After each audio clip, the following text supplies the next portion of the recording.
All right, what's going on, guys? Welcome to a Blade Show 2022. That feels good to say. Yes, sir. It feels like it's been a long time, but it feels like it hasn't been as long as, you know, it's weird. It's weird. I feel like a lot's happened, but it feels like yesterday that we were sitting over in the other room doing a video. Definitely. You know, you were the first knife celebrity I ever did a video with. I don't know about celebrity, but I'll take it. Hey, man, you really made a name for yourself in the last. I mean, really, in the last year, it's huge. Yeah, it's it really huge. has. It's grown like crazy, and it's I'm still blown away every day by it. Well, you blew me away because I can't remember if I emailed you. I think I emailed you at first, and you're like, dude, just text me, and I was like, really?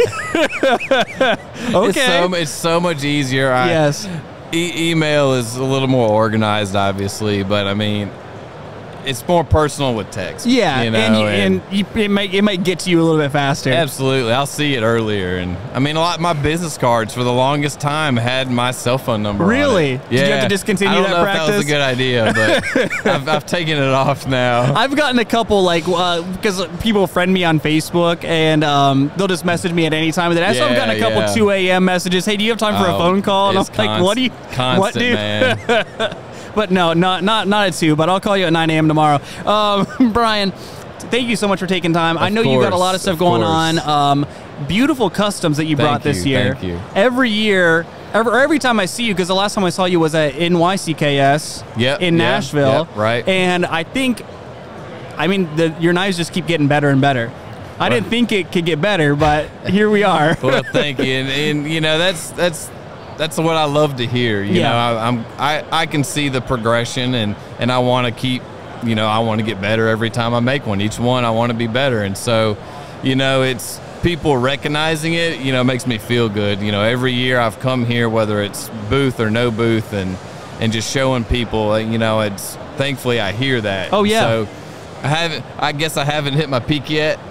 Hopefully I don't for a long time.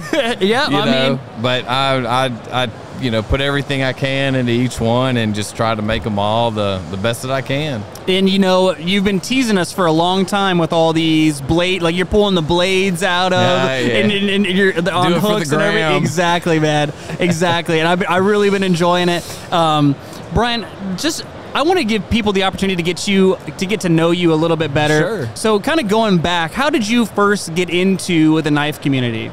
So I really didn't even get into the actual knife community until I started making some fixed blades. Yeah. And so the first guy I was really introduced to as making like a custom fixed blade was getting on YouTube and just ran across Aaron Go or Goff up in Canada. Yep. And he did a whole video on how to make a fixed blade with like basic hand tools and hand files and stuff. And I already had more than basic hand tools. I was like, well, I'm going to give it a shot. Yeah.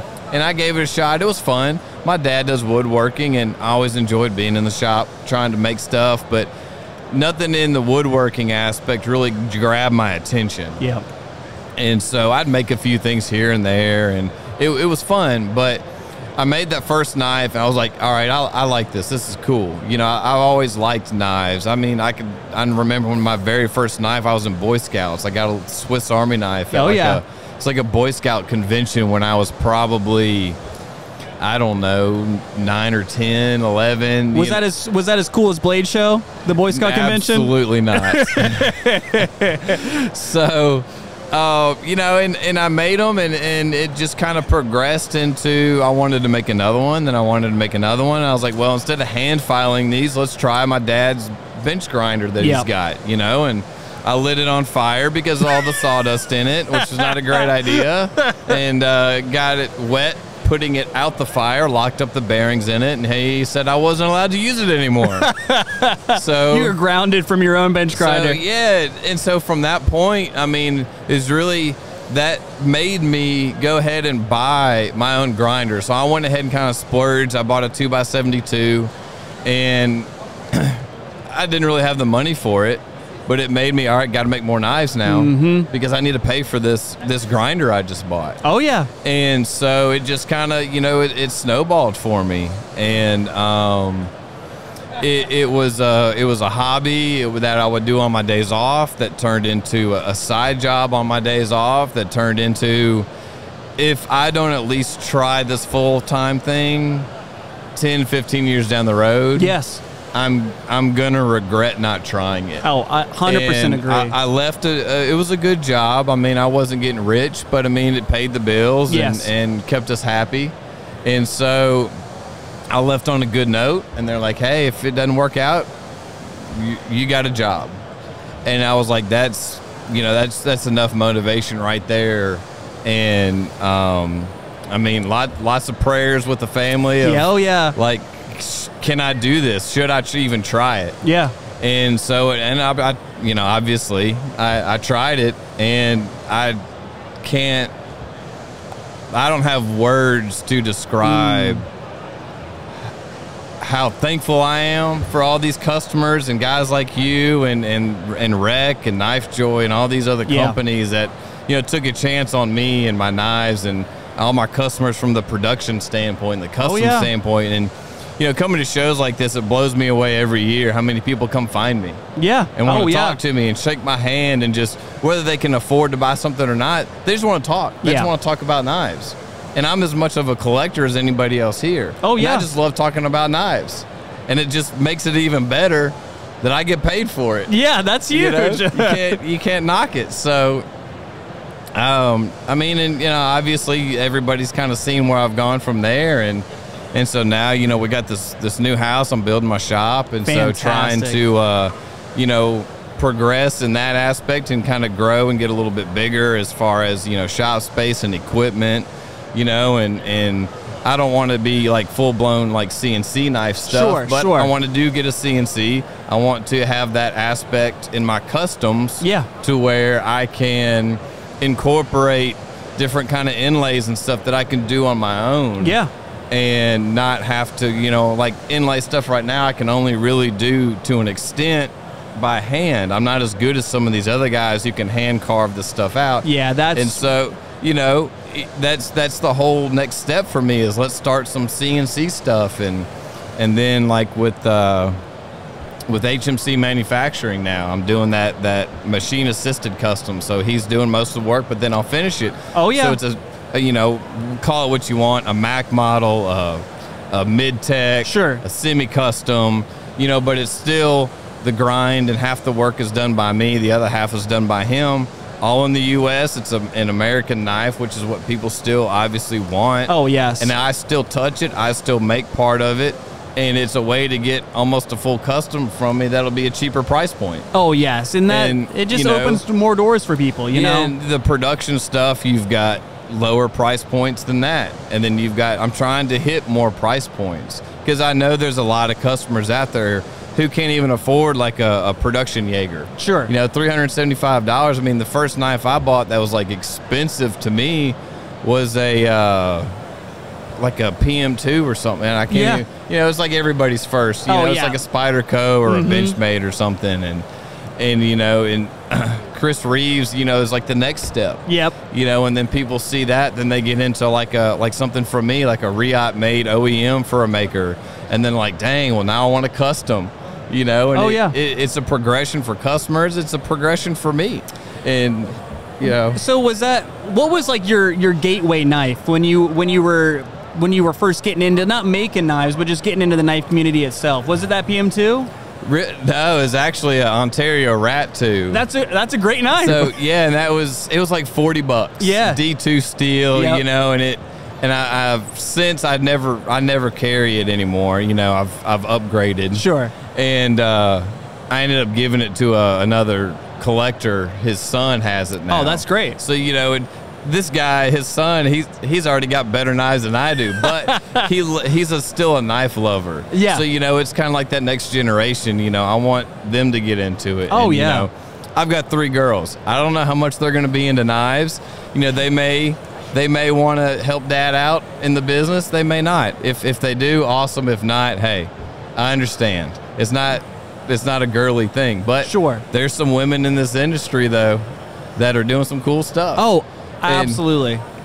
So just trying to get to that next, generation of what got me started is trying to have you know, I don't know if I'll ever have anything with my name on it at a $40 price point, you know, unless I got in and did like a model with, you know, CRKT or something like that. But I mean, who knows what'll happen. But, you know, I would be really cool for me not to sell like these $4,000 and $5,000 customs all the time. Yeah. But to see somebody saying, hey, your $40 model through CRKT got me started or something. Yes. Yeah. So like I just got I actually asked for it back from the guy I gave it to. It was one of the CRKT Razzles. Yes. With the ram's horn that's from John Graham. Yes. Well, he just recently passed away. And so I was like, man, I couldn't remember where it went. And I finally remembered where it went. I was like, hey, can I kind of get that back? Because that was the first knife that I got that was tied to like a custom knife maker / designer. And then, you know, that was a long time ago before I'd even started making stuff. And so I didn't realize how big the world is in the knife industry and that guys were doing that. I didn't know that was even a thing. Oh, yeah. And so now that I'm kind of in the same position that he was doing stuff and doing designs for other people, and working with other companies, it's like, it's weird. It's like kind of come full circle. And never planned for this to happen, and it just, you know, and I think that's how it works out the best sometimes. Is it? And you went in with humility, and you take care of people, and you know, like I think that's kind of come back around to you. Even the position that you're in now, as opposed to where you were a year ago, is mind-bogglingly different. You know, you know. That's pretty cool to see. Yeah, coming off of you know, like a 300 piece or 400 piece like Raptor order. Last year, and then since we've done another Raptor order and another Jaeger order, that the one that just recently showed up, and you know, it's almost 4,000 knives between those two combined runs, and it just, like I said, every time I think about it, it just blows my mind. Like, I can't believe it. And only 100 of the Raptors are mine. Yeah. The rest of them are all going to dealers. And it's incredible. It is pretty cool to see. I think there's a pretty sweet one heading to rec whenever they show up.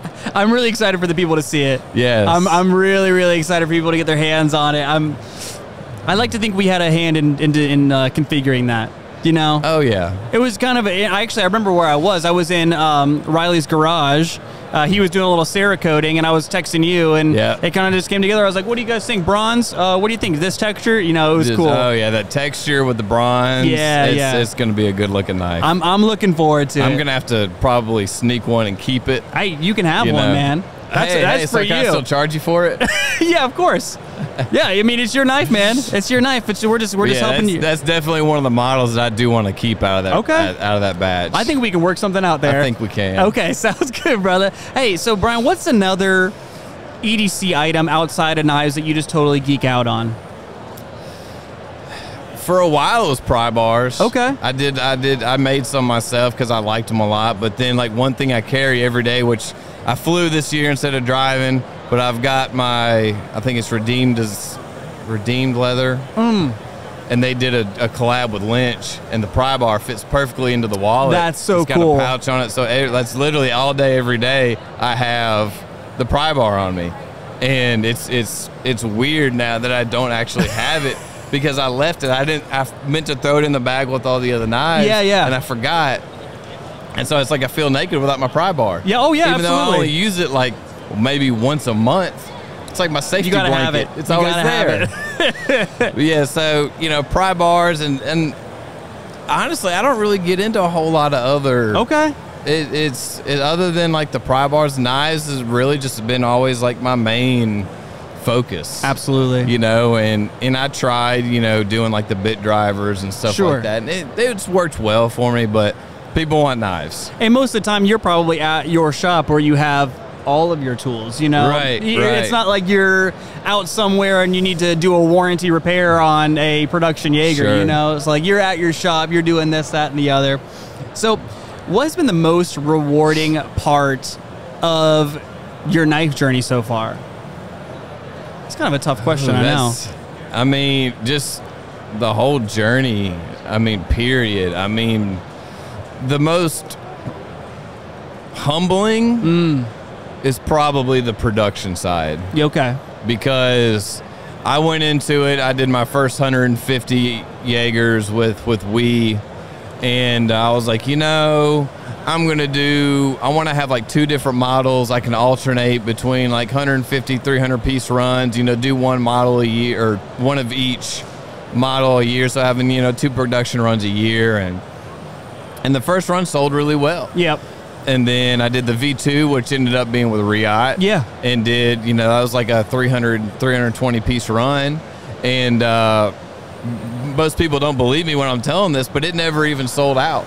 The pre-order never sold out, and I ended up closing it after it was like 3 or 4 days or a sellout. But it ended up closing because of the time limit that I set on it. Yeah. Instead of me actually selling out, and so once those showed up, is really when it took off.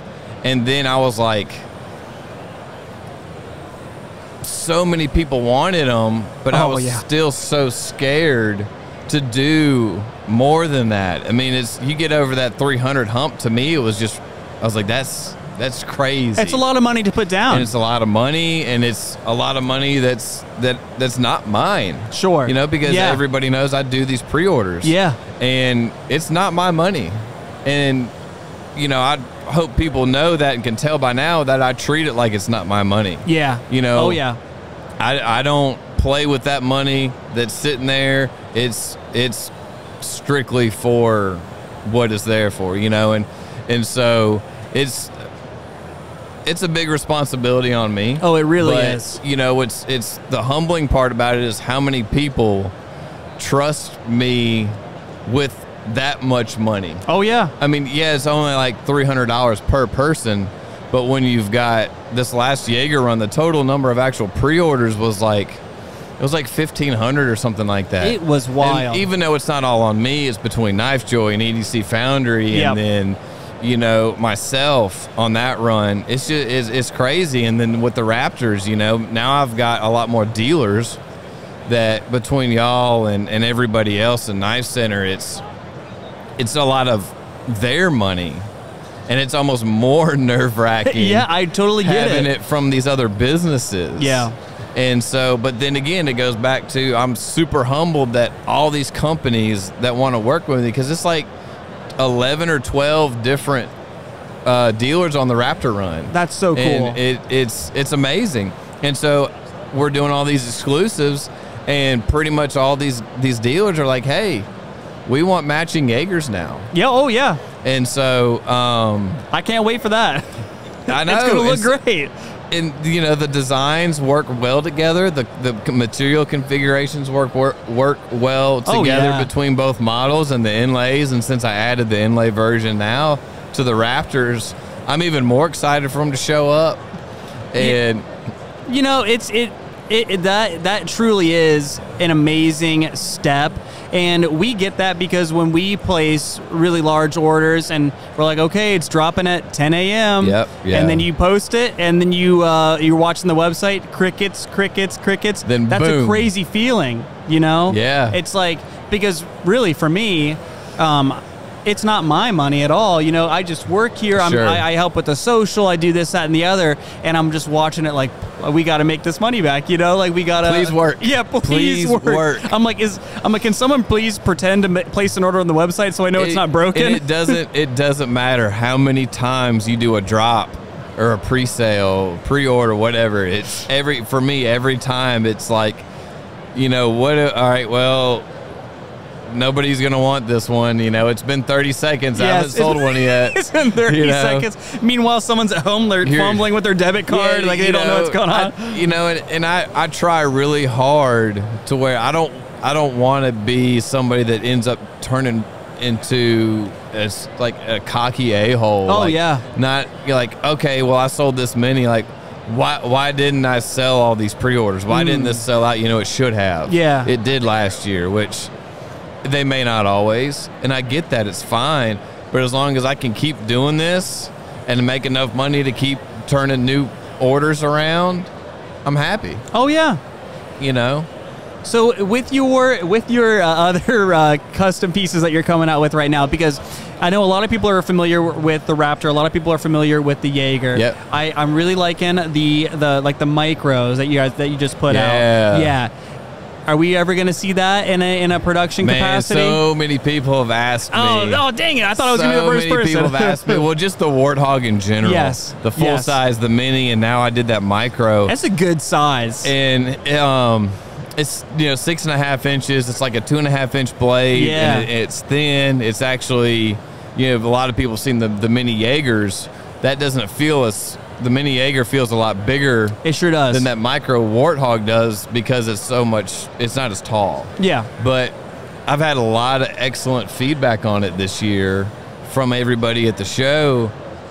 And I've said it, I don't know how many times, that I really don't want to make the Warthog a production. Okay. The Raptor is like a slim version of it. Okay. But then again, I mean, not saying this in a greedy aspect, but a lot of people want it, and I think it would be cool to do it. But I'm a man of my word, and I've said it so many times that I don't want to do it. But then they're like, "Well, what if you just do a smaller size?"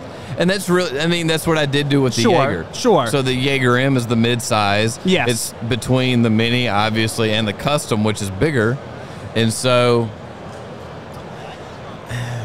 It's not impossible. Okay. It's not impossible, but right now I don't have plans for it. That's cool. That's cool. And you know what? That's actually a good point. I don't think a lot of people understand the size difference between the custom Jaeger and the Jaeger M. Right. So, Riley, we're going to have to go over there and get a little side-by-side B-roll because he's got some production Jaegers over there. And I got a mini in my pocket. So there we go. We can do all three. But that is really, really cool. So, guys, if you want a micro Warthog, then you can probably still catch a flight and get over here by the time those go. Hey, never mind, guys. We'll see you guys at the next Blade Show 2023. Maybe we'll have a couple more. So, other than your own stuff, because I know that's probably your favorite stuff that you've seen this week, and you're very proud of it, and you should be. Absolutely. What has been your favorite thing? I know we're early on in a Blade Show, but what's been your favorite thing that you've seen this weekend? Oof, man. I mean, I always see all my friends, and I love all my friends' stuff. So, Keennison Knives, Ware Knives, Edward R. Knives, he's my table mate. And then now on the other side, he's not as many people know him, but Maverick Concepts. I saw his stuff. So Nick Marshall, he's making some excellent stuff. It looked good. I mean, from what I got to handle last night of his, he brought some out for me to be able to fondle before the show and before he sold them all. I mean, he sold out other than, I guess, his lottos and his his auctions. He's making excellent knives, and I mean, we're in the big room over here. Yes. I'm in the tiny little man room. Hey. But I haven't even had a chance to walk around in here yet. I made it over to buy some steel from Mike Norris, and that's it. So I haven't even had a chance to walk around. What steel did you get? Oh, I gave him a stack of money. I got some more of his fire clones, some more of his composite ladders, some of his hybrid pattern. He's got a brand new pattern I was able to buy before it got all sold out. Nice. So he's got a brand new pattern that I don't even know if anybody's made a knife with it yet. That is really cool. So I think he just introduced it, brought it to the show. Doesn't even have a name for it. So it's kind of a race now, isn't it, to see who can make the first knife at it? Kind of. It won't be me, I'll tell you that. I'm too slow. But I mean, I'm excited. Too careful. We'll call it that. There you go. I'm excited to see other people use it. Yeah. Because different blade shapes work well with different patterns. Oh, and the grinds make a huge difference. Yeah, so it completely changes. And so usually his stuff works well across any model. Oh, yeah. I've used his stuff on the Jaegers and the Takas and drop points for Warncliffs and Takas a Tonto, you know. And so it's just, that's what I come here for. That's what really geeks me out at Blade Show a lot of times is getting to buy new materials, stuff that's not out yet or stuff I haven't tried yet. Oh, yeah. And so last year was really when camo carbon was coming around, and when I first saw the camo carbon, I was like, look, that's what I got to use for the Jaeger run, because I already knew I wanted to do inlays, and it was probably going to be with fat carbon. Oh, yeah. But then I started talking to Andy over there, and he's like, yeah, I got the camo carbon. It's all made in the U.S., and so he's like, tell me what you want. We make it. We'll ship it to Riot for you. That's so cool. And so that's what I did. I ordered 5 big sheets, 5 different colors, and that's what he sent me some samples, and I bought some, and a lot of what I used this year is the Camo Carbon and then the Camo Quartz. That you got last year at Blade Show. Between last year and just, in between. That's cool. But the same thing with Mike Norris. I bought a lot of steel from him last year. Yeah. I order stuff throughout the year too, and get new stuff. And, as a maker, I come for the knives. Yes. But I stay for the materials, Can they use that as a slogan? Yeah. Hey, there we go. Come for the knives, stay for the material. I need to get that printed on a T-shirt. That would actually be so cool. We'll talk about that. We'll talk about that later. Yeah, we could probably make that happen. Brian, do you have anything else you wanna tell the people out there? Just be on the lookout. Oh, I got more stuff coming. Do you? I do. Where can they find you? Oh, Brian Brown Knives, Instagram, Brian Brown Knives Facebook group, BrianBrownKnives.com. Fantastic. We'll have everything Brian Brown listed everywhere. Well, yeah, his home address will be down there. His Instagram, my cell phone number. Exactly. Yeah. If you need to get in contact with him, just send him a letter. Smoke signals, man. Yeah, whatever absolutely. you need. If you have a signaling mirror, he'll probably respond to that. He's actually a really big outdoorsman, but guys. Brian, thank you so much for taking the time. Yes, Evan, good to talk with you again. I know you feel like you've come full circle. I feel like I've come full circle. Sitting back here right now, it feels like a little bit of deja vu. Last year was awesome. It was, one of the biggest shows, obviously, but the first back from a crazy 2020. Oh, yeah. And thankfully we all survived it. and we're back here again, and maybe next year we can do this again, and might have some more cool stuff to announce. You never know. And we might have even nicer microphones by then. Every year we're going to upgrade. Hey, we got to last year we didn't even have microphones, did we? Yeah, we were the little guys, but yeah, it was a little bit of a rough situation. There we go. Brian, thank you so much. Evan, brother, thank I appreciate you. Yes, sir. Guys, stick around for more content from Blade Show 2022, and stick around for some closer look at Brian Brown's custom pieces that he brought here to Blade Show. We'll talk to you guys in the next episode.